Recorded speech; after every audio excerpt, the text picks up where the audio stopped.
התוכנית שינתה לנו את השלטון המקומי בצורה בלתי רגילה. כבר יותר מעשור שמשרד הפנים והשותפים לתוכנית בונים את מנהיגי העתיד והם מייצרים עתיד טוב יותר לרשויות המקומיות.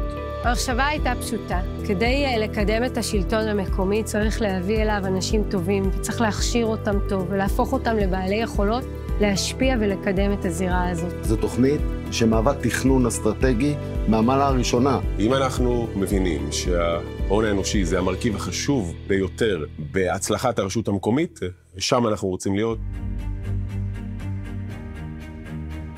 אז בתור בוגר של אחד המחזורים הראשונים בתוכנית, אני יכול לספר שבתקופה ההיא לא הייתה דרך מסודרת להגיע לעבוד בשלטון המקומי, לא היה מסלול שיכין אותך לעבודה כזו. תוכנית הצוערים הייתה ממש חלוצה בתחום. התוכנית מספקת להם קורסים באקדמיה, קורסים בניהול, והיכרות מעמיקה עם השלטון המקומי ואת כל מה שדרוש להם על מנת להצליח. הכלים שקיבלתי במהלך ההכשרה הם הרבה מעבר למה שדמיינתי.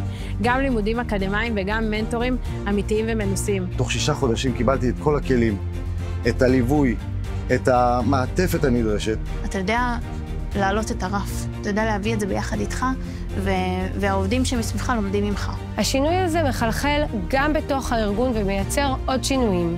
גם מה היתרון בתוכנית הזאת? שהם גם עושים פרקטיקום בשלטון המקומי. אתה מגיע לעבוד ברשות המקומית כשאתה כבר יודע למעשה מה צריך לעשות ואיך עושים את זה. אתה רואה בן אדם שמכיר את השלטון המקומי, מאלף עד תף. בסופו של דבר זה מכשיל אותך ומכין אותך בצורה טובה מאוד בדברים הבאים בתוך הרשויות המקומיות.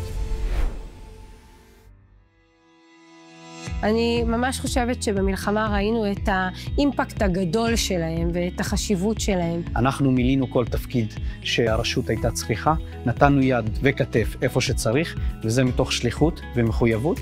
אני נכנסתי במלחמה ובערך כמה חודשים טובים חייתי בחמ"ל המועצה. הם לא מסתכלים על השעון, הם עובדים, אני אומר לך, 24/7. כשאני מסתובב היום ברשויות מקומיות, אתה יכול לזהות את הצוערים. אתה רואה את הבעיות בעיניים, אתה רואה את חדוות עשייה, אתה רואה את האלה שמצליח להם. פרויקטים כמו החלפת תאורת לדים, התייעלות אנרגטית, הקמת פארק אזורי, הקמת אגף יישובים, פיתוח מקצועי ועוד, כולם פרויקטים שהצוערים יזמו ומימשו בצורה יוצאת דופן. אני בעיריית דימונה הקמתי 2 אגפים, שלולא לא היו לי הצוערים, לא הייתי מקים.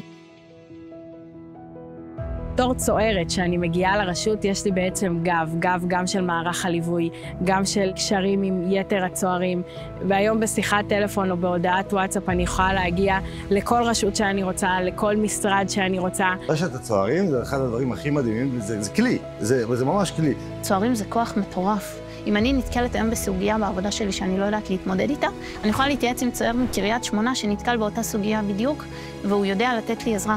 כשאתה מגיע ואתה מבקש מהם להכין תוכנית עבודה לרשות המקומית, הם בליגה אחרת.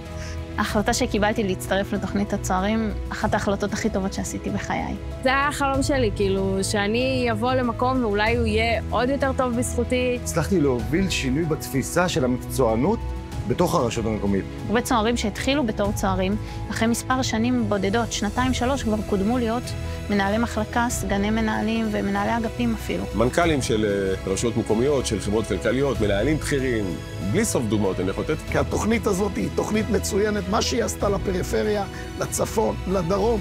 כן, אני מרגיש שאני משפיע כל יום, כל היום. אני יודע שאני משפיע. הצוערים אצלנו הם סוכני השינוי בשטח. אני הייתי מכפילה את התוכנית הזאת. החזון שלנו פה זה לשפר את איכות השירות שהרשות המקומית מעניקה לתושבים שלה, ושהצוערים האלה ירימו את הרשות שהם נמצאים בה למעלה. בסוף אנחנו מגדלים פה את דור המנהיגים העתידים של מדינת ישראל.